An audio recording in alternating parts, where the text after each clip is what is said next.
चलते हैं। वोरा सर, अगर हमला होता है तो क्या ये अमेरिका और इजराइल का संयुक्त हमला होगा या फिर कोई और देश इसमें सम्मिलित हो सकते हैं? लेकिन नेटो और तो कमजोर हो रहा है। अब तो नेटो की ट्रंप का जरूरत भरोसा उठ किसको गया है? है नेटो से। नेटो की जरूरत किसको है? अमेरिका के बिना नेटो तो भूटान से भी ज्यादा कमजोर है। तो बकवास करते हैं। आठ मतलब सौ यही नौ दोनों सौ देश मिलकर दस करेंगे, इजराइल और अमेरिका हंड्रेड साथ में। Percent sir, 100%। नेटो की जरूरत किसको है? Who wants NATO? ये तो परवाह नहीं करता नेटो की। ये और इसराइल मिल के, अभी तो F-35 या क्या उनकी खबर भी आई थी। Take it from me sir, मेरे बहुत से इजरायली दोस्त हैं। ये दे आर डिटर्मिन्ड। और जो आपने अभी जिस एक पुराने शाह के बेटे की बात की थी, मैं मिला हुआ न्यूयॉर्क में उनसे सर। अब ना, I don't know if I should say this, लेकिन मैसेज उनके किसी सहयोगी से मेरे पास आया था, सी यू इन तेहरान एम्बेसडर। इसका क्या मतलब है? मैं तो जान ही रहा वहां पर अगर वो लोग जा रहे हैं, उनको बहुत मुबारक हो। So the entire indication is that ये ठोकेगा सर, लेकिन ईरान लेकिन कुछ लेकिन नहीं कर वोरा पाए। सर, वो पहलवी जिनकी आप बात करें, प्रिंस की, उनको लेकर कहा जाता है कि उनकी वैसी स्वीकार्यता नहीं है ईरान में। बहुत नहीं है सारे लोग बिल्कुल उनको सर, नहीं बट पसंद करते, नहीं कुछ सर, ये नहीं समूह कह है रहे जो कि उनको वो, पसंद नहीं करते सर, हैं। मैं नहीं कह रहा कि वो राष्ट्रपति बनेगा वहां का। वो वापस तो जाएगा सर। उसकी जमीन कितनी है, जायदाद कितनी है वहां पर? वो जो आपका मार्को रूबियो नहीं है, जो जी। विदेश मंत्री है अमेरिका का, वो क्यूबा से है। आधा क्यूबा तो उसके परिवार का की संपत्ति है। ही इज डिलाइटेड कि मैं वापस जाऊं, मुझे वो जमीन चाहिए वहां पे, रेजिम चेंज। ये पर्सनल इनके इंटरेस्ट बहुत ज्यादा होते हैं सर। मेरा अपना मानना है दैट ही विल गो। ये नहीं है कि राष्ट्रपति बनेगा, ये बनेगा, वो नो। उनको चाहिए जो कुछ उसका वहां पे था, उसके बाप ने जो भी इकट्ठा किया था, जायज नाजायज जो भी था। बट ईरान में मुल्लाज आ हिस्ट्री सा, वो इतिहास के कूड़ेदान में फेंक दिए जाएंगे। और कोई समर्थन नहीं करेगा उनका। हर जगह इन्होंने पंगा लिया है। एकमात्र वोरा देश है सर, ईरान जो कहता है कि यहूदियों को जीने का अधिकार नहीं है, और कोई नहीं ये कहता है। यही कहता है, क्यों भाई, तू चाचा है मेरा? क्यों नहीं अधिकार है उनको जीने का? इजराइल ठोकेगा इसको सर, अमेरिका भी ठोकेगा इसको सर।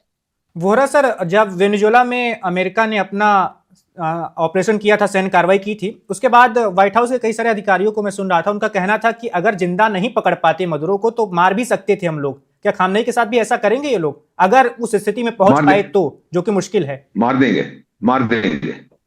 उसको पकड़ लाने की कोई जरूरत नहीं है सर। रह नहीं सकते मुश्किल वो। होगा। ठोक देंगे, मार देंगे उसको। खत्म, गेम ओवर। फिर कौन ला तो आएगा? सकते नहीं वो। आपस में भिड़ेंगे ये मुल्ले सर। क्या पता उससे पहले वो रूस चले जाएं, जैसे सॉरी, असद जा हाँ चुके हैं। नहीं, ये ये अगर भाग गया तो रेजिम चेंज तो हो गई ना सर। वही हो फिर सकता। मुल्ला दूसरा कोई नहीं आएगा वहां पर। इंटेंशन अगर रेजिम चेंज का जो हम सब बात करें तो हो गया ना, कि वो रूस जाए, चाहे चीन जाए, चाहे चंद्रमा पर जाए, खत्म हो गया सब कुछ। मेरा अपना मानना है सर, ये जो अमेरिका परवाह नहीं करता बाद में क्या होगा। It doesn't matter. Syria, Libya, Gaddafi की हम बात कर रहे थे। हमने ये सब जगह देखा, मैंने टूनिशिया में देखा, मैंने यमन में देखा। वोरा अरे जो सर, दुश्मन है हटाओ, बाद में देखेंगे क्या होता है। ये तो अमेरिका की पॉलिसी है ना सर। ये जो अमेरिका के निशाने पर लोग रहते हैं, क्या उनका इकलौता पनाहगाह सिर्फ रूस ही है या कहीं और भी ये लोग ठिकाना ढूंढ सकते हैं? नहीं सर, ये मेरा नहीं ख्याल कि इनको और कहीं ठिकाना मिलेगा, और रूस ले लेगा अमेरिका से पूछ के। उनका समझौता हो चुका है सर। ये बाकी सब बेकार की बात है। ग्रीनलैंड के बारे में रूस ने बोला, और मेरे चाचा का क्या जाता है, लेना है तो ले ले। बिल्कुल, पुतिन विच के उस इज बयान से रियलिटी। थोड़ी बहुत हैरानी हुई। वो ऐसा क्यों कह रहे हैं? मुझे तो ऐसा लग रहा है कि अगर ट्रंप ऐसा कुछ करते हैं ग्रीनलैंड में तो खुश हो जाएंगे पुतिन। बहुत खुश हो जाएंगे।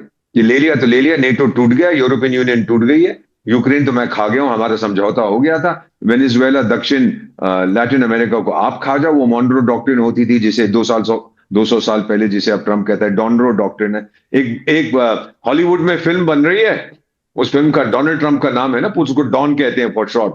फिल्म का नाम है डॉन अभी जिंदा है।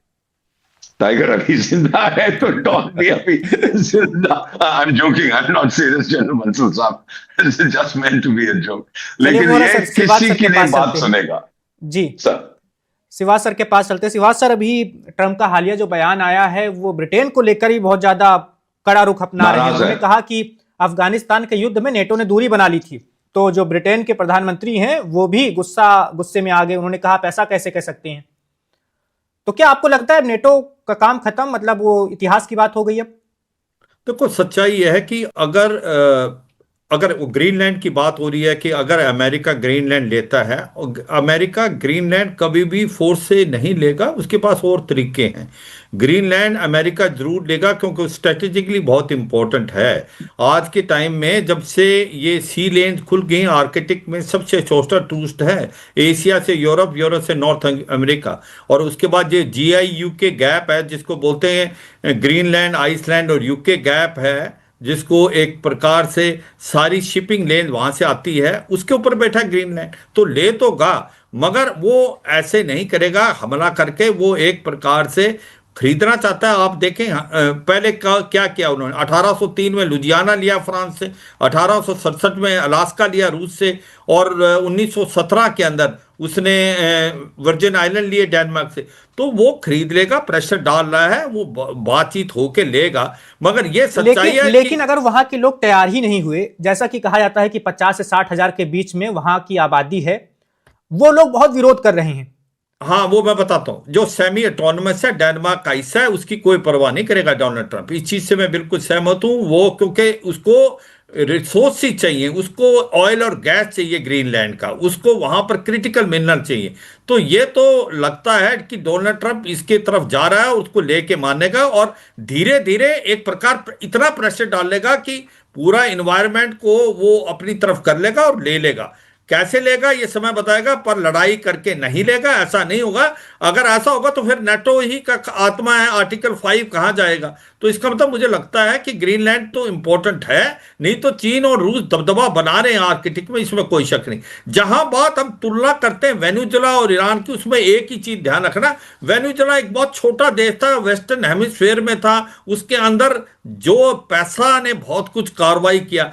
ईरान एक बड़ा देश है। मुझे लगता है कि अगर ईरान का अयातुल्ला खमैनी को लगा कि वो कमजोर है, उसके दिन लिमिटेड, वो पहले भाग जाएगा, ये हो सकता है। मगर अगर वो लड़ता है तो फिर बड़ा मुश्किल होगा, रजीम चेंज होना इतना आसान ईरान में नहीं होगा। ईरान पलटवार करेगा। ईरान ये है कि ईरान की ताकत चाहे कमजोर हो, पर जो मिसाइलें हैं वो फायर करेगा, एयर डिफेंस सिस्टम इसका कमजोर है।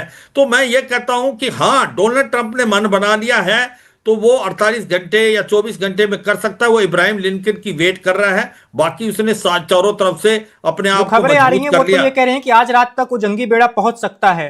हाँ, वो जंगी पे लेना, क्या हो रहा है कि वो मलक्का स्टेट क्रॉस किया कल को, वो कल शाम तक पहुंचेगा, और अगर वो गल्फ ऑफ पर्शिया पहुंच जाता है तो फिर वो करेगा, क्योंकि वहां से वो 1800 किलोमीटर तक का उसका जो दायरा है उसकी तरफ चल रहा है। हाँ, ये सच्चाई है, उसने सबमरीन्स को भी लगा दिया है, जिस प्रकार से वो अपनी मिसाइलों को करेगा, टोमाहॉक, उसके बाद F-22, F-35 रैप्टर, और थर्ड मिसाइल सिस्टम और एयर डिफेंस सिस्टम पेट्रोइट का भी दे दिया है। तैयारी पूरी है, इसमें कोई शक नहीं। हमारा एक ही है कंसर्न कि ईरान जो है वो भी कुछ ना कुछ तो सोच रहा होगा, ये सच्चाई है।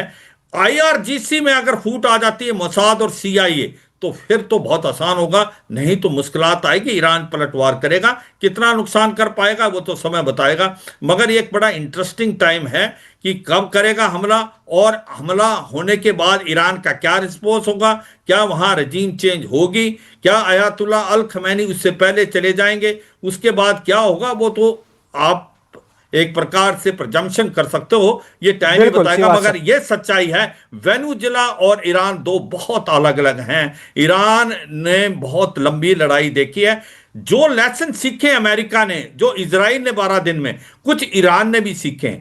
मगर एक चीज तो है, ईरान को कभी न्यूक्लियर हथियार नहीं बना देगा अमेरिका और इजराइल, ये बॉटम लाइन है। क्योंकि अगर जिस दिन उसके बाद न्यूक्लियर हथियार हो गए तो अगला नॉर्थ कोरिया हो जाएगा, और वो एक प्रकार से पूरा का पूरा मिडिल ईस्ट के अंदर ईरान के हाथ में परमाणु हथियार आने का मतलब कि उन ट्रिपल एच के हाथ में भी हथियार आना, हमास, हिजबुल्लाह, हूती।